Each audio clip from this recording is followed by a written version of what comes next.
In sports news, Nigeria's Dream Team 6 have qualified for the semi-finals of the Under-23 Africa Cup of Nations in Senegal. Coach Samson Siasia's team secured their place in the last four after holding Algeria to a goalless draw, coupled with Egypt's 1-0 loss to Mali. Nigeria will play Senegal for a place in the final after finishing second behind Algeria in Group B. The top three teams will represent Africa at the Rio 2016 Olympics in Brazil. Put it into the box. Cut out with ease.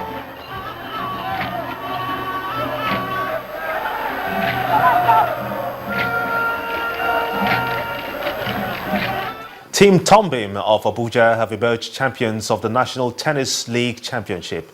Tombim defeated star-studded Civil Defense in the men's singles decider, with Christian Paul beating Clifford and Osorogbe after Moses Michael and overpowered Abdulmumini Babalola in the first match. The NCC Tennis League was launched in April and is managed by the International Tennis Academy.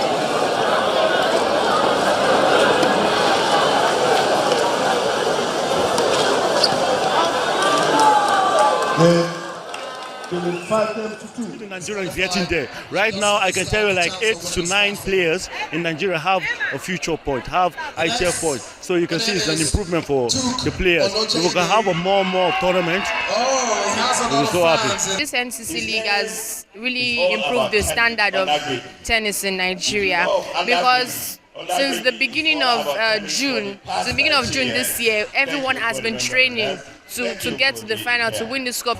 Now we have taken this competition to different parts of this country, also with a view to having people in those locations at least participate, so that we can sensitize people and also kind of generate interest again in tennis as a sport. Football is one of the things that has placed us in the international arena, but we also have tennis. Tennis has done that in the past. In the days of Nduka Odiso. Odion Ighalo's rich vein of form in the English Premier League has continued, with the Super Eagles striker scoring his 9th goal of the season as Watford beat Norwich 2-0. In other games, Arsenal beat Sunderland 3-1. Manchester United and West Brom battled to a goalless draw. Southampton held Aston Villa to a 1-1 draw. Riyad Mahrez grabbed a hat-trick as Leicester City beat Swansea City 3-0. West Brom and Tottenham played a 1-1 draw, while in the day's last game, Bournemouth stunned Chelsea 1-0 at Stamford Bridge. A former FIFA Vice President, Jack Warner, says that the latest fallout for the corruption scandal grappling the world football shows that the United States is winning the battle to take over FIFA.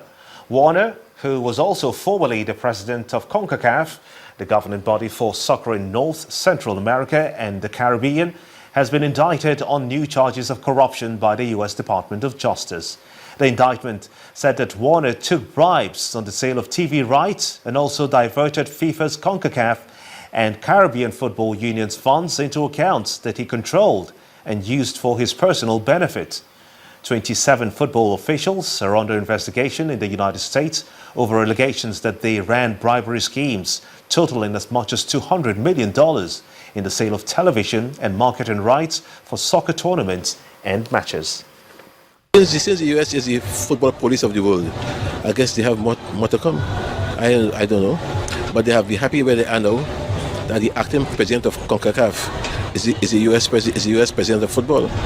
I guess they have won the first stage, and they have to take over FIFA now. You see, let them take over FIFA and let them win the World Cup in Russia and in Qatar. Right? That's all right.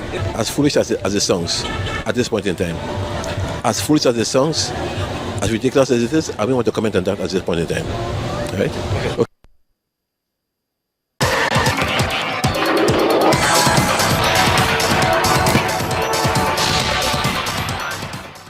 In stories outside of Nigeria, U.S. President Barack Obama says that the U.S. will not be terrorized by Wednesday's mass shooting in San Bernardino in California. 28-year-old Saeed Farouk and his 27-year-old wife, Tashfeen Malik, killed 14 people after which they were shot dead by the police. The FBI is investigating the shooting as an act of terrorism. U.S. President Barack Obama has vowed that federal investigators will find out what motivated a married couple in California to shoot and kill 14 people, and he has asked Americans to stand united after the attacks. As president, my highest priority is the security and safety of the American people. This is work that should unite us all as Americans, so that we're doing everything in our power to defend our country. That's how we can honor the lives we lost in San Bernardino.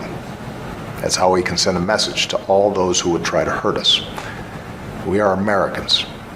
We will uphold our values in our free and open society. We are strong and we are resilient, and we will not be terrorized. Tashfeen Malik and Saeed Rizwan Farouk were killed in a shootout with police after the Wednesday attack during a holiday party at a social services agency in San Bernardino, California. The Federal Bureau of Investigation is investigating the massacre as an act of terrorism after Malik was believed to have pledged allegiance to a leader of the militant group Islamic State. It is entirely possible that these two attackers were radicalized to commit this act of terror. And if so, it would underscore a threat we've been focused on for years: the danger of people succumbing to violent extremist ideologies. And indeed, ISIS says the married couple were followers of the group based in Syria and Iraq. In a statement carried by the Islamic State's Al Bayan radio, the militant group praised the late couple as martyrs. Americans are already nervous about terrorism after ISIS militants killed 130 people in Paris in the November 13 attacks. The United States is leading an international coalition fighting the group in Syria and Iraq. Negotiators adopted a draft climate agreement on Saturday that saw clutters with brackets and competing options, leaving ministers with the job of untangling key sticking points in what is envisioned to become a lasting universal pact to fight global warming. As the UN talks outside Paris reached their midway point, the draft agreement was sent on to the environment and foreign ministers, who will work on it for next week. Colleagues, at this point, let me turn now and say that we propose that the ADP adopt the draft conclusions as contained in document FCCC/ADP/2015/L6. Without objection, so decided. Thank you. That decision concludes the technical aspect of the Paris talks. Many delegates are relieved that they have at least reached this point, as it marks a critical point after 4 years of negotiations. The text, as it is, clearly contains the agreement which we are going to adopt next week. It is a good basis for our further work. Let me highlight that in contrast to COP15 in Copenhagen, we do have a strong basis for our negotiations developed by all parties together. Many believe too many tricky issues have been left to ministers to decide. The output of the ADP could have taken us closer to the expected outcome in terms of the progress needed at this critical time. The group had hoped that our work would have been further advanced at this point to put us in a position to forward a streamlined text to the ministers with clear options for political decisions. The idea is that the 42-page draft text lays out options ranging from a long-term goal for slowing climate change to raising climate finance for developing countries. We need an agreement that will lead to infrastructural development in Nigeria. We will need an agreement that will take a look at our Lake Chad Basin and see that, climate change has impacted so much on the Lake Chad Basin and the livelihood of 50 million people from the countries surrounding that lake. Their livelihood is at stake, and therefore we must restore their livelihood. India, please. Among the many tricky issues the ministers will have to deal with is differentiation. Many countries are reluctant to change the way that nations are divided into developed and developing, based on where they were in 1992 when the United Nations Convention was signed. Many richer countries want this to change and want a greater number of emerging economies like India to take on emissions reduction targets and become climate finance donors. There are worries here that far too much have been left to political appointees to tidy up, and in an effort to reach a deal, too many compromises could be made. From Paris, Le Bourget, I'm Ayala Kasim reporting for Channels Television News. The Shakiris in Delta State, South Nigeria, are a people with rich culture and celebrated heritage spanning over 5 centuries of direct exposure to Western civilization. They lived in city-states with monarchical organizations and order. It was into this background that Ogiame Atuase II was crowned the 19th Olu of Warri on the 2nd of May 1987 at Ode Ishakiri. The influential Shakiri king, who reigned for 28 years, was reported to have died in a private hospital on September the 5th in Lagos. And as expected, traditional burial rites for the late monarch has since taken place in Ode Ishakiri.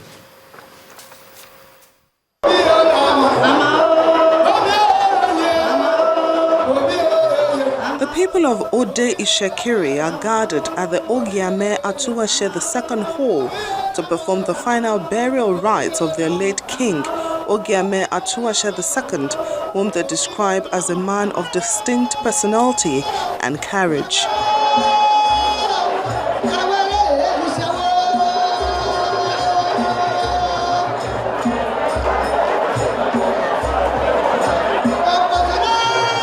Serving his fatherland in many roles and responsibilities, most especially as a king, he attracted special dances by different groups as well as words for his good deeds and legacy. The Pastor Olu was a very fantastic person to me particularly. I don't know about others, because someone who actually gave you name, it made me the Akulaba of Warri Kingdom, and it is actually grateful. In Shakiri, titles and honors are not being bought by money. It's not by money, it's by your contribution to the people. The late king is the second fully educated graduate lawyer in our hierarchy. So he has used all that to build. He was a politician at the time. He was well-groomed. So he's brought changes in the thing, something Christian element into the system. Yes, he has strived for development in our kingdom. He has spread the publicity of this kingdom.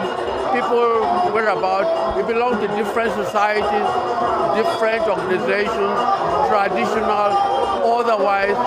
He has done extremely well. He will be remembered for his courage and doggedness in pursuing the interest of his people. Meanwhile, the Shakiris have been asked to take off their mourning clothes and go about their normal businesses in expectation of the coronation of a new king on the 12th of December 2015. And the main news again.